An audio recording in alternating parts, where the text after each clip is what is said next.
Banka reče, če ne boš zavarovala preko nas, boš dobila slabše obrestne mere. Ali pa te ne bomo vzeli v kritje. Ker to stranko siliš v neke...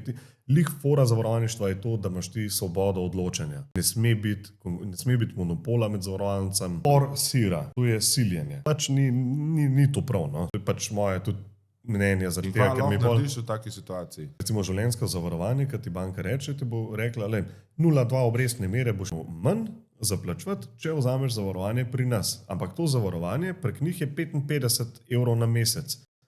A jaz ti naredim za 17. Pol mora stranka sam preračunati v naslednjih 20 letih, koliko je obdobje kredita, koliko bo na leto manj plačala že sam zaradi zavarovanja, 400 evrov v našem primeru je bilo, ne? Ali pa še več 500 evrov. 500 evrov krat 10 leti 5000 evrov, 10 000 evrov jaz prehranim. To stranka mora biti klele capo di banda, alfa in omega, kar stranka reče, mora biti.